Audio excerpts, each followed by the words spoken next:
Kalau tidak suka sama Prabowo, silahkan. 2029 bertarung. Aduh, ya apa ya? Kalau kata orang Medan sih daripada nggak cakap aja. Saya ngerasa memang harus bersuara, memang harus berisik karena ya apa gunanya media sosial kalau nggak kita manfaatkan untuk melawan hal-hal yang kayaknya enggak deh gitu tadi tuh. Banyak banget tawaran yang masuk, saya Wih, tolak. serius. Serius. Ini makanya disinilah nih saya kasih tahu nih mereka yang mulut-mulut maaf nih. Mulut lancip ya kata orang Medan ya. Mulut jahanam. Udah bilang aja. Kalau kalian otak kalian itu busuk ya, jangan kalian anggap orang lain juga busuk otaknya. Sama gitu. seperti itu, Iya. ya. Kebanyakan mereka tuh seperti itu. Om.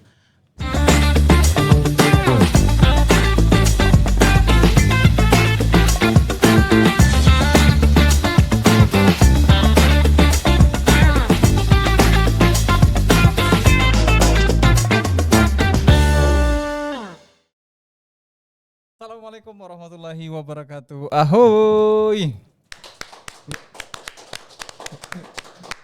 Bertemu kembali dengan saya Zen di Naira Studio Podcasting tentunya. Dan pada hari ini kita kembali mengudara di channel Naira Studio Podcasting.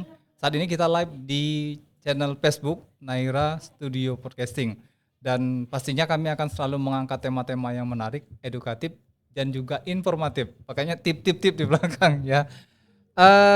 Hari ini kita bawa tema ya VOP Influencer Medan ya, tentunya bersama Bang Eka Indrawan. Selamat datang Bang. Assalamualaikum. Waalaikumsalam. Ya, agak sulit menjumpai beliau di dunia nyata tapi di dunia maya sering kelihatan ya. Ya, beliau ini adalah salah satu influencer di Medan yang menurut kami pantas untuk kami tampilkan di meja podcast Naira Studio Podcasting ini karena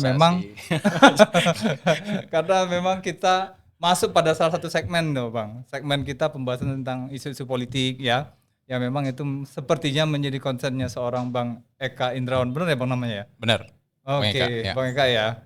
Oke Bang, ini saya kasih sedikit narasi dari kita di awal. Banyak orang berani bicara di belakang, tapi sedikit yang berani lantang di depan kamera. Kita sering melihat kebenaran itu dibungkam agar terlihat indah.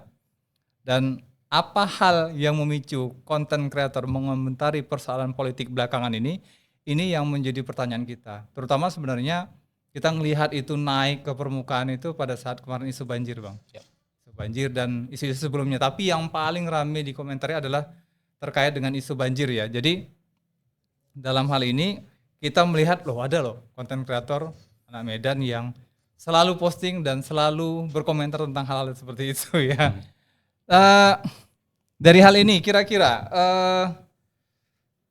kalau kita bilang bahwa Bang Eka Indrawan ini adalah sosok yang memiliki jalur sunyi namun berisi di saat pejabat sibuk bersolek dalam bahasanya beliau, sibuk mengulik, tapi apa keberanian di media sosial sama besarnya dengan nyali di dunia nyata. Nah ini kita akan tanyakan nih sama beliau langsung di Naira Studio Podcasting ya. Jangan lupa sekali lagi mohon dukungannya karena kita juga selalu memberikan postingan kita ada di beberapa media, salah satunya di YouTube, juga di Instagram, TikTok dan Spotify harusnya.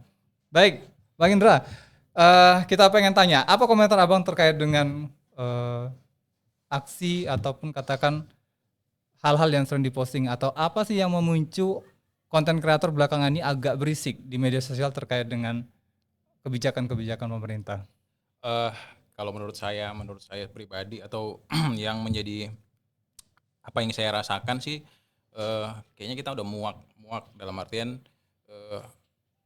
selama ini selalu dicekokin atau dipertontonkan hal-hal yang menurut akal atau logika kita tuh kayaknya enggak deh gitu. Jadi kayak saya beberapa pembahasan saya yang saya angkat di konten saya itu udah berdasarkan hasil dari sharing juga sama teman-teman yang lain sebenarnya. Nah, ternyata kita semua punya keresahan yang sama dan kita merasa atau saya sendiri sih saya ngerasa memang harus bersuara, memang harus berisik karena eh, ya apa gunanya media sosial kalau nggak kita manfaatkan untuk melawan hal-hal yang kayaknya enggak deh gitu tadi tuh.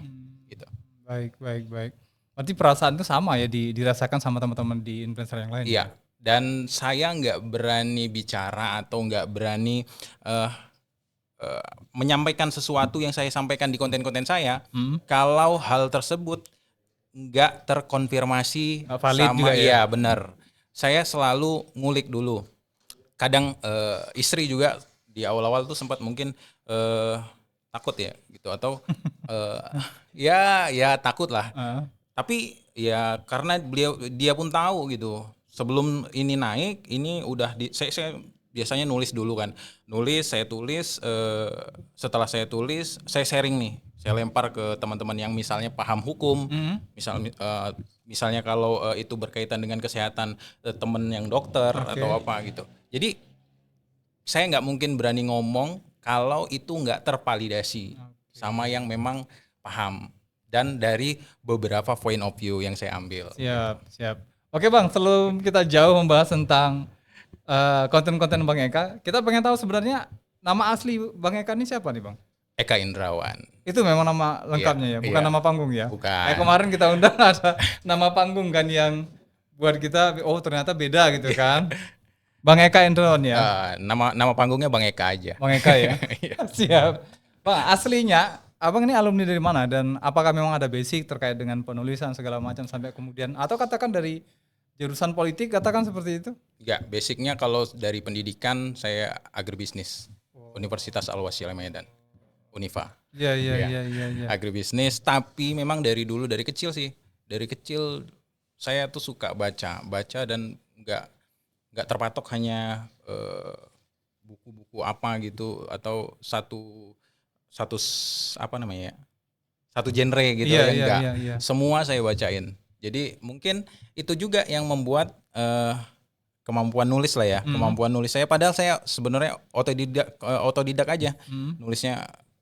Ya jadi banyak referensi kata, nyusun kalimat atau segala macam itu yang mungkin mempengaruhi tulisan saya ataupun konten-konten saya. Ada buat buku nggak sebelumnya? Kalau buku ya cuman tulisan-tulisan ini aja, apa namanya? Kumpulan puisi apa gitu-gitu doang. Iya. Ada rujukan Bang kira-kira tokoh politik yang menjadi panutan sampai kemudian merasa ini sebuah keresahan gitu? Kalau boleh jujur, tokoh politik saya nggak ada sama sekali nggak ada rujukan. Kenapa? Karena menurut saya kalau orang udah terjun ke dunia politik ataupun memang benar-benar kalau saya kan ibaratnya terjun ke dunia politik hanya sekedar sebagai komentator lah katakan. Betul. Tapi kalau orang yang benar-benar udah terjun ke dunia politik, jadi politikus segala macam, kayaknya dia akan ikut arus kemana apa. Jadi perlu kita garis bawah nih soal podcaster. Mana tahu dapat saya ngomong ya berdasarkan apa yang saya ini ya, apa yang saya tangkap dari karena teman-teman saya pun banyak yang nyemplung ke politik, jadi anggota dewan apa segala macam, terus saudara ataupun yang lain-lain yang saya kenal lah, kayak gitu, kayaknya nggak bisa. Dan karena itu mungkin kan karena itu juga sampai dengan saat ini saya udah beberapa beberapa partai politik nawarin untuk gabung, tapi saya pernah ditawarin. Ada beberapa ya. Ada beberapa, tapi sampai dengan saat ini saya belum tertarik, bisa dibilang. Bukan berarti partai politik itu nggak menarik. Kayak jawaban Sultan kemarin nih. Iya, sorry. Sampai dengan saat ini belum tertarik karena menurut saya kalau kita udah gabung ke partai politik tuh kayaknya hilang idealisme gitu. Nggak objektif lagi. Karena pasti misal ada yang lagi hype naik berita tentang ini, terus kita mau ngomong yang sebenarnya yang objektif, pasti ketua parpolnya akan jangan. Udah diprediksi seperti itu ya. Dan beberapa yang saya tahu selalu seperti pengalamannya itu. Begitu. Ya. Baik, Bang, konten tentang narasi politik, emang ada backing di belakang? Banyak banget ini yang komentar ya kan, di Facebook, di IG itu selalu aja itu ada yang komentar. Tapi kalau backing Allah Subhanahu wa taala. Masya Allah, tabarakallah. Tapi memang banyak banget tuh. Ya kalau dibilang backing sih bukan backing tapi banyak yang dukung. Ada beberapa apa ya? Yang nggak perlu saya sebutkan Iya. siapa, ada petinggi-petinggi kepolisian yang mungkin dia nggak porsinya kalau dia bicara soal ini. Oke. Dia melaluin saya tuh. ah. Bang coba senggol soal ini gini. Sampai ada yang ada guidance begitu ya? ada, bahkan nggak hanya politik. Misalnya kayak si beliau ini nggak hanya dari kepolisian aja sih, ada beberapa lah, beberapa juga. Bang senggol soal ini dong, yang concernnya mungkin Iya, kayak iya, agama apa segala macam. Ini bang terlaluan, ini gini segala macam. Makanya saya mungkin berani karena ternyata apa yang saya sampaikan bisa mewakilin Iya, banyak lapisan. Iya, banyak lapisan yang bahkan kita nggak nyangka ternyata Bapak ini resah juga ternyata. Iya, siap. Oke, dicatat ya, sahabat podcaster ya. Ternyata Bang Eka ada sesuatu di belakangnya. Ada sesuatu di belakang. Hati-hati Glenn. Nah, yang DM yang komentar ngancam-ngancam, hati-hati Glenn. belum tahu aja Glenn. Belum tahu. Bukan kaleng-kaleng kata Bang Mak ya. Iyalah. Gila ya anak Medan ya. Bang, dari sekian banyak problem masyarakat, problem politik yang Abang lihat, pernah nggak sih walaupun Abang fokus konten, tapi kan akhirnya ngerasa lelah juga? Ada sih momen Abang ngerasa lelah sampai kemudian kayaknya stop dulu lah gitu. Karena kan ini masalah nggak selesai satu loh Bang. Tiap hari kadang ada. Sampai ada yang bilang kita tunggu lagi apa kejadian heboh yang akan dilakukan oleh pejabat negara gitu kan? Kalau lelah, kalau capek, sampai dengan saat ini saya sih belum ini. Karena memang saya ya ngalir aja gitu, ngalir apa yang perlu saya keluarin, saya omongin apa segala macam, saya bahas atau saya senggol, ya saya hajar aja. Jadi kalau capek sih, belum, nggak ada, belum ada pikiran capek. Belum sampai itu ya? Belum. Nah kalau upaya Bang untuk menjaga kewarasan hati kata orang sekarang itu apa yang dilakukan? Karena kan gedeg juga tapi ya sebatas cuma bisa mengomentari, belum bisa melakukan sesuatu yang bisa merubah kondisi itu katakan. Kalau dianggap ini pun sering nih muncul di komentar-komentar ya. Keluar-keluar doang, apa sih perubahannya apa segala macam. Saya sangat yakin meski perubahan itu nggak kelihatan mata, tapi pasti ada. Karena DM yang masuk apa segala macam itu banyak banget yang merasa terwakilin. Di situ aja udah kelihatan gitu. Oh, ini ternyata berdampak ini. Dan ada case nih baru-baru ini juga nih kalau boleh di-share. Jadi ada salah satu desa di salah satu kecamatan di Deli Serdang. Jadi ada perangkat desanya yang lurus aja. Di 2023 dan 2024 itu dana desa nggak tahu dialokasikan untuk apa segala macam. Tiba-tiba mereka atau 2 orang ini diminta untuk tanda tanganin SPJ. Nah, sama kepala desanya. Terus mereka nggak mau. Terus dalam rentang waktu berapa bulan tiba-tiba mereka diberhentikan, nggak terima dong. Dan itu terus kaitannya dengan yang tadi itu, saat saya bahas nih kepala desa apa segala, saya kan banyak juga tuh konten yang naik tuh. Nah mereka ini merasa didukung gitu. Mereka DM saya, Bang tolong bantu ini gini segala macam. Oke, coba Kak ke inspektorat dulu. Inspektorat, terus terakhir kemarin udah sampai petun bahkan. Dan mereka menang. Tapi si kepala desa itu tetap naik banding lah bahasanya apa segala macam. Lanjut, saya bilang sama mereka ya nggak usah nyerah Kak. Kalau yang kita yang waras atau kita yang bener ini ngalah, nanti yang nggak waras dong yang ini berkuasa. Terus ya. Maka saya dari situ, dari konten-konten saya dalam secara tidak langsung saya ngasih dukungan nih sama mereka ini sebenarnya. Saya ngasih dukungan. Kalian nggak sendirian, kalian ada saya. Kalaupun ada yang perlu saya bisa bantu, saya suarakan. Perlu saya pasti suarakan. Iya. Ya. Berarti boosternya ada di DM itu ya? Iya. Ada di DM, ada di, macam-macam. Baik. Oke, Bang. Sebagai manusia biasa, ini saya tanya jujur dulu dari Abang nih, terkait dengan waktu Abang buat konten, ya mungkin agak pedas bahasanya kan, sesuai dengan postingan Abang tadi. Nah pertanyaannya, waktu ngupload konten kritik pedas itu, pernah nggak ngerasa agak takut atau parno dengan hal-hal yang mungkin teman-teman konten creator yang lain pernah ngalami, katakan begitu? Kalau boleh jujur, enggak. Saya enggak, serius enggak. Karena apa? Tadi yang saya sampaikan.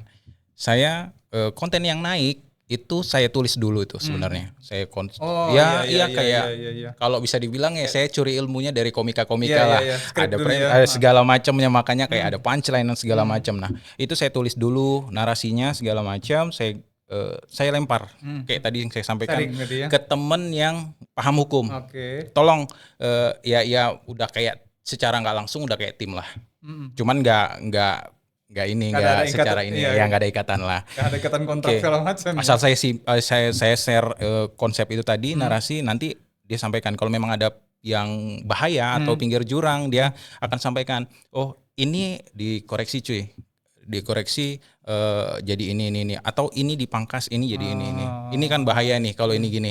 Nah kalau ini misalnya ini tetap kok kamu misalnya nih oke cuy, tapi ini kurang pedas kalau misalnya ini ditambahin ini. Iya, saya bilang kayak gitu, Bang. Tapi ini kurang pedas. Iya, Ini nggak nendang. Kalau ini saya ini oke, Saya skip ini atau ku apa ganti. ya? Ini ku ganti yang ini jadi kalimatnya seperti ini gimana? Oh masih bisa, masih mungkin kan. Kalau misalnya ada yang nggak sepakat dengan itu atau coba-coba nih misalnya buat laporan lah apa segala macam, kita tangkis dengan ini. Jadi seperti itu. Jadi saya ya bisa dibilang saya punya tim lah. Iya. Jadi saya nggak takut. Kayak aktor James Bond itu ya, ada yang remotin sini kemari Pokoknya gitu. kalau konten itu naik berarti udah mateng, udah dimasak mateng. Kalau ada serangan dari sini akan tangkisnya ini Nggak ada apa segala counternya macam. ya? Makanya saya nggak takut. Siap. Jelas backing udah jelas, kemudian konsep juga rapi ya, dan dalam konteks sebetulnya main aman juga ya. Main aman kok, main aman. Main aman bahasanya kan. Oh kalau yang setelah diresmikannya KUHP ini kan kelihatan tuh konten-konten saya yang before after. Kalau yang Iya. before itu banyak kata-kata yang agak gimana. Kalau yang sekarang mungkin soft spoken tapi tetap ya gimana caranya nusuk. Betul. Intinya dalam konteks mengkritisi ya Bang. Ya. Baik. Oke, kalau dari konten-konten yang Abang buat, pernah nggak sih dapat teror kayak kawan-kawan yang di Jakarta itu dikasih bangkai ayam lah, dilempari telur busuk lah, mobilnya dipilok segala macem? Enggak, belum ada. Paling cuman sebatas itu aja, DM apa segala Atau Abang macam. merasa belum dianggap sebagai sebuah ancaman dalam tanda Iya, sepertinya awak ini apa lagi kalau bahasa orang Medan ya, awak ini apalah masih kaleng-kaleng ya. Tapi kalau dari jumlah follower Abang tuh udah Iya. udah ini sih, harusnya udah dapat apa namanya, warning gitu istilahnya. Sepertinya kalau yang saya tangkap sih, kalau kan ada beberapa yang DM nih, ada yang beberapa DM, mereka pun kayaknya tahu deh. Saya nggak mungkin berani ngomong kalau nggak ada yang di belakang. Sepertinya seperti itu. Iya, yang belakang saya Abang tangkap. lukisan soalnya. Iya. Apa nih Ka'bah? Masjid. Nah, hati-hati kalian. Nah, konten saya soalnya belakangnya itu masjid. Ada Allahnya itu saya Masya sengaja. Allah. Backing saya tuh Allah. Hati-hati kalian gitu. Baik. Kalau dari orang terdekat, istri misalnya, ada nggak sih kekhawatiran terhadap konten-konten itu? Atau circle Abang lah, keluarga terdekat? Atau justru mereka merasa terwakili dengan speak up-nya Abang di media sosial tentang konten-konten itu? Istri di awal-awal pasti takut lah, peduli karena kan peduli sama suaminya apa segala macam. Tapi semakin kemari kok apa yang saya sampaikan, dan itu tadi mungkin dia karena tahu saya ada tim di belakang apa segala macam, udahlah aman lah ini berarti. Malah dia yang sekarang lebih apa ya, lebih ini di belakang layar tuh lebih keselnya ngeliat ini nih. Iya, Tiba-tiba ngirim link ini Iya. untuk bahan konten nih. Lebih gacor lagi Istri, kayaknya iya. ya. Terus kalau dari teman-teman malah banyak yang mendukung sih. Teman-teman banyak banget yang dukung, gas terus suarakan karena memang itu tadi yang saya sampaikan tadi juga banyak banget memang orang-orang yang di sekitar mereka malah taunya itu ini teman bukannya yang ini Bang Eka yang ini gitu. Oh mewakilin banget gitu Cariin maksudnya. di Wikipedia pula Abang ya kan. Kan yang Nggak mana sampai gitu. belum di Wikipedia, belum di Wikipedia Om. Pokoknya itu tadi semua mendukung. Jadi saya pun langkahnya ya agak ya mantap lah. Orang tua tahu Abang konten seperti itu? Tahu awalnya takutan sama ketakutan juga. Ya ngasih tahu lah ya biasa lah normal orang tua ngasih tahu jangan begini itu segala macam. Tapi ya setelah saya ini apa namanya ya saya kasih tahu ini masih ini kok, masih batas aman lah, saya mainnya masih aman. Ya sekarang ya doakan aja yang baik-baik udah. Tapi paling tidak inspirasi kritikan, aspirasi abang tersampaikan ya Iya. melalui ya. Dari dulu model orangnya itu saya tuh nggak bisa kalau ngelihat sesuatu yang nggak semestinya itu nggak. Ya, Mulut ini. anak muda film India lah ceritanya Iya, ya. mulut ini nggak ngeluarin Iya. Nggak ngomong berkomentar gitu. tuh nggak Iya, bisa ya. nggak bisa. Saya bukan orang yang diem. Yalah, orang terima aja lah ya, gitu ya. Nggak. Ya itu tadi. Ya intinya kalau yang waras ngalah, ya nggak waras dong yang berkuasa. Sampai kapan kira-kira bisa dipertahankan tuh? Insya Allah sampai kapanpun, sampai akhir hayat lah. Insya Allah. Ya. Insya Allah. Baik Bang, kalau ngelihat problem-problem kehidupan politik, sosial, ekonomi yang abang kritisi di medsos, kemudian juga yang baru-baru ini terkait dengan kondisi-kondisi yang ada, kira-kira menurut abang Indonesia ke depan masih ada harapan nggak sih? Artinya dari upaya abang untuk mengkritisi, berharap ini kan ada perubahan gitu kan? Karena memang kalau kita lihat secara logika, apabila sesuatu itu tidak di counter atau tidak direspon oleh masyarakat, artinya itu kan diterima. Sederhananya kan itu kan, tidak ada aksi, tidak ada reaksi gitu kan. Artinya itu diterima. Nah, menurut abang, dari abang lakukan ini sampai dengan yang baru-baru inilah, kasus-kasus yang baru-baru ini, masih ada harapan nggak sih Indonesia bisa berubah seperti yang diinginkan kebanyakan orang masyarakat Indonesia? Menurut keyakinan saya bisa.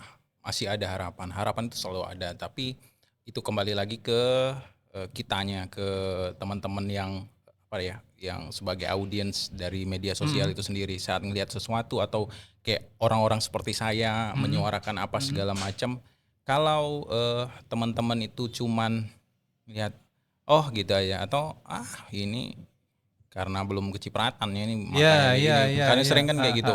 Betul. Yang kayak gitu-gitu itu justru mematikan harapan itu. Ya, karena- Justru harusnya kalau ngelihat ada orang yang speak up dan kalian merasa terwakilkan, ya Sebarkan speak gitu. up juga, sebarkan juga. Berarti ini benar, sesuatu yang disampaikan ini benar. Ini nggak semestinya seperti ini gitu.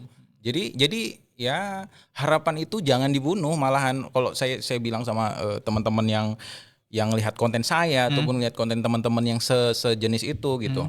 Ya pokoknya yang mematikan harapan itu ya kalian, di tangan kalian sendiri mau dimatikan atau mau diperjuangkan. Ya. Betul. Mungkin orang bilang, alah Bang Eka kan belum dapat posisi wamen Banyak aja banget, gitu ya. banyak banget dong. Di komentar, di DM banyak banget, dan yang nggak mereka tahu adalah banyak banget tawaran yang masuk saya Wih, tolak. Serius. Sedap nih. Serius. Akan dibocor-bocorkan angkanya Bang mungkin. Ini makanya di sinilah nih saya kasih tahu nih mereka yang mulut-mulut, maaf nih, Mulut lancip ya kata orang Medan ya. mulut jahanam. Udah bilang aja mulut jahanam nih. Komentar, alah Bang belum kebagian, alah Bang belum ditawarin posisi ini. Sorry ya cuy, udah ditawarin cuy tapi ku tolak. Sorry cuy, udah ditawarin transferan tapi ku tolak. Kalau enggak, itulah pentingnya kita hidup itu punya integritas ya. Sama orang yang nggak punya integritas. Kalau kalian ini saya ngasih tahu sama teman-teman yang tadi tuh yang mulutnya apa itu dia. Kalau kalian otak kalian itu busuk ya, jangan kalian anggap orang lain juga busuk otaknya. Sama gitu. seperti itu, Iya, kebanyakan mereka tuh seperti itu. Nganggap kalau mereka dihadapkan dengan ini mereka akan terima. Lantas nganggap orang lain juga pasti akan terima. Belum tentu cuy, kita beda. Gitu. Iya. Pabrikannya beda nih ya. Iya, beda dong. Beda. Kalian belum tahu aja gitu, belum tahu aja tawaran yang masuk itu yang ku tolakin tuh berapa. Udah gitu aja udah. Kasih Cukup sebut di situ. angkanya. Ada deh. Posisinya apa kira-kira? Posisi penting. Sorry gitu. Baik. Oke Bang, kita mau komentari satu tayangan video dari tim, mungkin media satu boleh ditampilkan. Belum bayaran, belum bayar kontrak. Oh, belum bayaran apa? Bayar sekolah Bayar sekolah, oke. Bayar sekolah berapa? sekitar 1,5 juta Pak. Kok gede banget? Udah 4 bulan gue bayar. Bukan sebulannya berapa? Kok 4,5 juta? 1,5 Oke. juta? Sudah bisa. Belum bayar. Katanya berapa sebulannya? Katanya 200. 100. Harus dipastiin dulu, saya yakin lo ke sekolah negeri deh. Kenapa sebulan sekolahan belum bayarannya? Sebulan. Hah? Sebulan. Berarti 200 dong, Iya. bukan 1,5 juta. Iya. Jangan ngarang. Gimana? Iya. Kalau ingin hidup maju harus jujur. Dari dulu ngontrak enggak, Pak? Apa? Rumah sendiri. Sekarang rumah sendiri? Rumah sendiri karena sekarang dapat bantuan rutin aku. Sebelum kejadian udah dapat rutin aku, Bang. Babe bilangnya ngontrak, bohong sih. Oke, itu bisa. Terus? Baik, oke Bang, komentarnya ini terkait dengan tahu ya kasusnya Bang? Ya, Apa namanya kemarin? kue apa ya? Es busa, hah? Spons. Spons ya. Ini kan ada fenomena yang unik ya. Di satu sisi kita kemarin komplain terkait dengan petugas-petugas yang mengamankan, tapi di sisi lain kita disajikan pada perkara faktanya ternyata seperti itu gitu loh. Apa komentar Bang? Kalau menurut saya, menurut pandangan saya, ya kesalahan si bapak ya jelas tuh, bohong dan lain-lain segala macam lah tadi yang mengada-ngada segala macam. Tapi nggak lantas kesalahan si bapak menganulir kesalahan yang pertama. Gitu. Oke. Kesalahan yang pertama tetap salah, poinnya tetap salah. Mau gimana pun tuh oknum tersebut ya tetap salah gitu. Tapi nggak lantas saat si bapak ini kan dua Iya. hal yang beda harusnya. Betul. Si bapak bohong dan dalam tanda kutip memanfaatkan keadaan yang semua orang simpatik sama dia. Itu kan kembali ke mentalnya aja, mental orangnya aja. Berarti mentalnya kurang aja udah gitu. Tapi nggak lantas apa yang dilakukan si bapak ini menganulir kesalahan yang pertama si oknum-oknum ini gitu. Cara perlakuan yang diberikan ke Bapak itu ya. Iya. Nah, Kan kalau seolah-olah kayak ini, maaf. Seolah-olah kayak setelah tahu nih si bapak ini pembohong, kok yang lain jadi nyerbu si Iya, bapaknya. iya. Lupa sama ini. Saya nggak lihat lagi itu apa kayak penyelesaiannya gimana ya? penyelesaiannya gimana, terus penyelesaiannya tahu itu yang kalau nggak salah yang TNI kena hukum apa gitu, terus yang terbaru yang saya baca kemarin yang polisi nggak ada ini, Ada sanksi. nggak ada sanksi. Mungkin yang memanfaatin karena si bapak ini tadi dalam kasus baru ya. Iya, jadi bahan pelajaran aja sama kita kalau apa ya, ternyata mental orang tuh ya segitu gitu maksudnya. Ada kekhawatiran nggak sih terseret pada hal-hal yang seperti itu? Maksudnya gini, kita berempati, tapi jelasnya ada juga di kejahatan yang sifatnya memanfaatkan momen dalam konteks itu tadi ya. Paham ya. Ya kembali lagi ke kita, kalau kita kan misalnya ini kayak ada beberapa teman-teman kemarin tuh sempat nanya ke saya, Bang ada akses ke bapaknya yang bisa apa? Saya kasih ada karena ada dapat lah kontaknya si anaknya itu langsung saya kasih apa segala macam. Terlepas dari apakah si bapak memanfaatkan kondisi, yang penting kalau kita mau berbuat baik ya berbuat baik aja. Nyampe juga, walaupun betul. yang nerima ini ya dalam tanda kutip Aneh-aneh kurang lah ajar, kelakuannya gitu kan. kurang ajar Iya, gitu. iya, Tapi kalau kita berbuat baik tulus ya mau gimana pun pasti nyampe lah. Baik. Nah, kalau dari Bang Eka tadi mungkin sudah jawab ya terkait dengan pertanyaan kita, kekhawatiran bahwa apa yang Abang kritisi dan statement Abang itu ketika mau diposting ke media sosial itu tidak terseret dengan perkara-perkara yang hoax itu, upaya yang Abang lakukan biasanya apa? Selain tadi minta bantuan dari teman-teman, itu kan mungkin finishingnya ya bagian akhir. Tapi sebelum itu tuh apa yang biasanya Abang lakukan? Palingan saya ini cari referensi yang banyak, sebanyak mungkin referensi. Sebelum termasuk tadi saat nulis ataupun sebelum nulis, saya biasanya kulik dulu, cari referensi yang ini, yang ada beberapa referensi yang terpercaya lah pastinya, sumber-sumber yang terpercaya. Terus saya konfirmasi sama teman-teman yang kayaknya punya kapasitas kredibel di situ ya. Iya di situ. Terus ya itu makanya apa yang output yang keluar itu saya pastikan udah melalui Screening proses yang kuat lah ya. saringan ya. Oke. Baik. Ya, intinya bisa dibilang yang dilepaskan dan informasi yang diterima juga clear ya. Baik. Makanya ada beberapa hari, mungkin kemarin itu konten cuma satu hari satu, kadang satu hari 3, 4 segala macam. Karena kalau satu hari misalnya saya naikin satu, ini bocoran saya naikin satu, berarti bahan itu tetap ada 3 mungkin apa. Cuman yang 2 ini ketahan ada something gitu ya. memang ya. Baik. Oke, kita coba komentari lagi. Ini ada video kedua yang bisa minta pendapat dari Bang Eka? Kalau tidak suka sama Prabowo, silahkan. 2029 bertarung. Oke, cukup sampai di situ. Aduh, Bapak ini. Ini CEO-nya Vicky loh, coba. Baik, Bapak ini. Aduh, ya apa ya? Kalau kata orang Medan sih daripada nggak cakap aja. Menurut saya ya, menurut pandangan saya, menurut keyakinan saya kalau kayak gitu tuh nggak kapasitasnya lah seorang presiden tuh di forum yang kayak gitu ngomongin seperti itu gitu maksudnya. Masih banyak hal-hal yang bisa dibahas, ide, inovasi segala macam lah, planning ke depan, planning jangka pendek gitu. Pada tataran diskusi ya. Iya, saya rasa kalau yang kayak gitu-gitu nggak seharusnya lah disampaikan di situ. Atau Abang nggak nyangkut ke Mas Gibran mungkin sebagai wakil yang menerima informasi. Ada tuh kan yang dia buka nomor. Ya, ada. Cuman Nggak efektif menurut Abang juga? enggak lah. Kapasitas seorang wakil presiden masa ngurusin yang kayak gitu. Gini, jangankan sampai wakil presiden ya. Kalau di perusahaan lah, kalau saya kan kerja di swasta. Kalau di perusahaan level manajerial aja. Itu kerjaannya, porsinya lebih banyak atau mungkin 70% itu kerjaan strategis. Pegang kerjaan teknis itu 30% aja, 20% aja. Apalagi kalau sampai level wakil presiden gitu. Menurut saya ya kalau masih ngerjain kerjaan teknis, aduh, kapasitasnya nggak segitu. Baik. Oke, bisa kita simpulkan. Nah, ketika Abang melakukan kritik nih terhadap kebijakan pemerintah, kadang kan orang juga sering mengkritisi gaji gede segala macam gitu kan, tapi kerjaan nggak sesuai dan lain sebagainya. Nah, menurut Abang antara gaji yang diterima dari pajak-pajak masyarakat dengan kritikan yang disampaikan, mungkin Abang salah satunya gitu. Sudah sepadan atau belum sih? Gitu loh. Artinya hak Abang sebagai orang yang memberikan mandat kepada pemerintah dengan fasilitas yang mereka terima dengan hak Abang nih. Karena banyak juga persoalannya seolah-olah kita kayak nggak punya hak gitu untuk mengkritisi. Kesannya seperti itu. Termasuk kan tadi dengan statement video sebelumnya kan? Iya benar. Iya, ya enggak lah, masih jauh dari kata itu. Masih jauh dari ya gimana ya?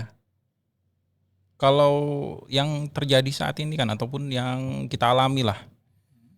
Banyak tuh teman-teman yang dikriminalisasi, dapat intimidasi, apa segala macam. Itu kan menandakan bahwasannya kita mau bersuara aja pun segitu dibatasinnya gitu. Padahal kita bayar pajak. Kita bayar semua lah pajak kan nggak hanya segitu luasnya pajak itu, pajak kendaraan, pajak penghasilan, pajak segala macam itu.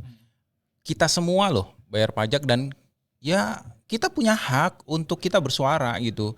Dan bersuara itu bukan lantas membenci, enggak, betul. Sama sekali enggak. Kalau saya sendiri dari semua tokoh-tokoh yang saya senggol itu, demi Allah, nggak ada sedikit pun unsur benci di situ, nggak ada. Atau justru niatan mau menggantikan posisi mereka nggak ada gitu? Nggak ada lah, jauh banget itu, jauh banget. Benci aja pun nggak ada unsur benci. Saya cuman kayaknya nggak kayak gini deh Pak. Harusnya ada gitu. perbaikan. Iya, gitu ya? Kayaknya nggak gini deh Pak. Ini kayaknya nggak masuk lah nih gitu. Itu aja. Baik. Oke, kita coba baca komentar dulu boleh dari sahabat podcaster yang ada di luar. Boleh di zooming sedikit biar bisa kebaca. Dari Cynthia Ramadhani, sering sekali nanya ini. Bang, jujur-jujuran aja nih, kita yang cuma nonton berita kerusakan alam atau korupsi aja kadang stres dan capek hati. Abang kan tiap hari makanannya isu-isu berat begini. Gimana cara Abang menjaga kewarasan? Pernah nggak sih suatu malam Abang sabar mikirin udahlah capek, mending aku jadi food blogger aja yang nge-review bakso. Ini tadi sudah sebetulnya terjawab ya. Udah kejawab sebenarnya. Gak ada capek orang, karena saya suka Kak ngomel. Saya suka ngomel Kak gitu. Saya suka nyerocos gitu. Baik.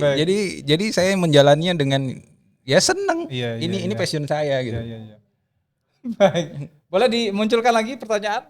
Kita baca. yang lain dari Sabrina Ulinasari.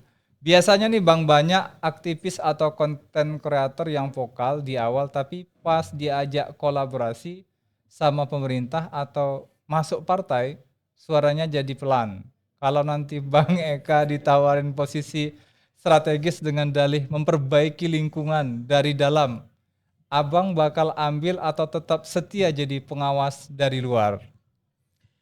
Kurang lebih kan udah sama Ya, dengan yang betul, tadi juga betul, ini betul. Om. Tapi saya tambahin lagi, kalau nanti ada tawaran, udah ada tawaran, sudah tapi ada saya tawaran. nggak tampung. Saya sampai dengan saat ini gini, saya nggak tampung juga salah satu alasannya karena saya belum merasa kalau saya masuk ke dalam itu, saya tetap bisa objektif. Tapi kalau saya sudah bisa memastikan diri saya, kalau nyemplung ke dalam saya tetap objektif, maka saya akan nyemplung. Sampai dengan saat ini saya nggak melihat itu. Jadi saya nggak melihat peluang itu. Jadi saya tetap di diri saya yang sekarang, nggak Baik. gabung ke mana-mana. Atau menurut Abang justru solusinya Abang belum dapat. Jadi ada yang bilang jangan mengkritisi aja, kasih solusi gitu. Seperti itu. Itu cacat logika tuh sebenarnya, itu cacat logika tuh. Kasih solusi, Om Rocky Gerung kan udah jawab tuh juga. Kalau yang ngritisi kasih solusi, ya apa kerjanya kalian gitu. Kita iya. Enggak, ini- maksud kita gini, tawaran yang dikasih ke Abang itu belum Abang terima. Mungkin juga dari sisi Abang sebagai manusia belum nemuin solusinya apa ini sebenarnya gitu loh. enggak sih sebenarnya, ya enggak lah. Saya tipe orang yang kalau saya komentari sesuatu atau saya kritisi sesuatu, saya harus ngulik dulu tuh sesuatu itu. Saya harus ngulik dulu supaya misal ada counter attack atau apa segala macam, saya bisa bertanggung jawabkan apa yang saya omongin gitu. Intinya seperti itu. Enggak lah, kalian jangan anggap aku kaleng-kaleng, itu aja ya. Aku bukan kaleng-kaleng ya. Siap. Oke, boleh ada pertanyaan lagi mungkin sebelum ke pertanyaan kedua terakhir kita? Dari siapa nih? Caca. Gak ada pertanyaan yang pedes-pedes gitu. Dari Caca Selviani. Kita sering lihat orang-orang koar-koar, seper, jaga bumi, bla bla bla di medsos. Tapi mana dia? Jangan gerak-gerak dulu. Bentar. Mana sih?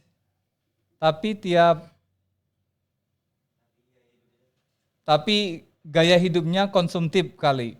Ganti HP tiap tahun, belanja online bungkusannya berlapis-lapis. Menurut Abang aktivitas lingkungan di medsos itu aktivisme. Ya benar ya, aktivisme lingkungan di medsos itu beneran perjuangan atau cuma sekedar tren biar kelihatan keren aja, biar dipikir peduli gitu kan. Ini kayak apa kemarin ceritanya Bang tentang kalian bilang pertahankan hutan segala macam, tapi handphone kalian gini-gini gitu kan. Iya. Enggak lah, kalau saya ada baca juga kan misalnya. Kayak ini, ada yang protes tuh sama penulis. Ada salah satu penulis gitu diprotes melawan koar-koar soal hutan ditebangi gini segala macam. Lo kok nulis bukumu itu Iya, dari dari kertas. kertas betul. Bukunya itu ya kan itu tadi orang kalau komentar nggak ngulik dulu itu ya. Ngulik dulu dong, buku itu dari kertas itu diimpor dari negara mana, bukan dari ini, bukan dari sini gitu.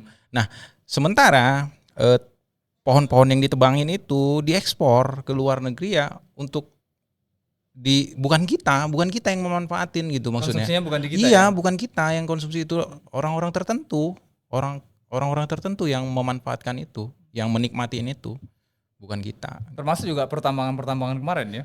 Sama, ya itu juga sama. Iya, baik. Bang, kalau misalnya semua pertambangan yang ada di Indonesia itu dinikmatin sama orang-orang di sini, aduh, nggak ada tuh. Yang terbaru itu kemarin tuh, anak 10 tahun bunuh diri, nggak ada itu, gara-gara segitu sulitnya ekonomi itu kan kita, aduh. Baik. Kita akan munculkan video yang apa maksud tadi. Silakan sebagai tampilan video kita di bagian akhir. Ada 2 video. Jujur gue masih shock, masih nggak percaya ada berita ini. Bayangin siswa kelas 4 SD di Ngada, Nusa Tenggara Timur diduga kecewa karena ibunya nggak bisa beliin buku sama pulpen yang harganya mungkin 10 ribuan, orang tuanya nggak mampu, ekonominya sangat terbatas ngidupin 5 anaknya. Siswa kelas 4 SD ini memutuskan untuk mengakhiri hidup. Ia ninggalin sepucuk kertas, isi suratnya kalau diartiin, surat untuk Mama Reti, Mama pelit sekali, Mama baik sudah, kalau saya meninggal, Mama jangan menangis. Mama, saya meninggal, jangan menangis, juga jangan cari saya, selamat tinggal Mama. Ini gambaran di depan mata kita di tahun 2026 ini, bahwa kemiskinan ekstrim itu nyata adanya, dialami oleh keluarga bocah inisial YB ini. Dan tahukah kalian bahwa di Ngada, Nusa Tenggara Timur, data BPS menunjukkan 20.000 lebih orang yang dinyatakan masuk kategori miskin ekstrim masih ada di sana.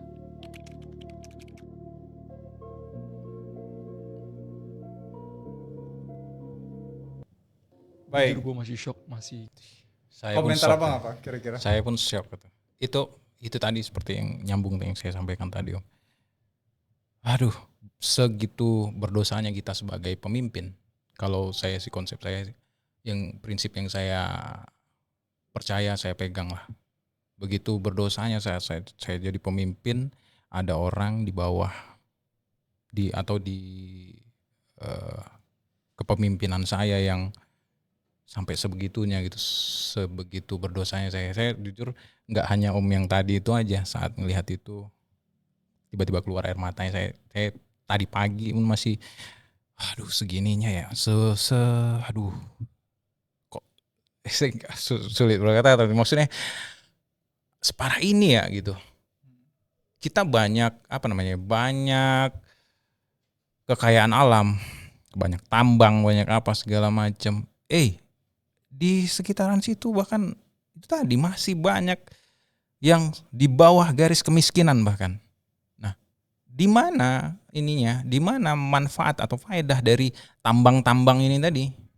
Masuk ke kantong siapa gitu?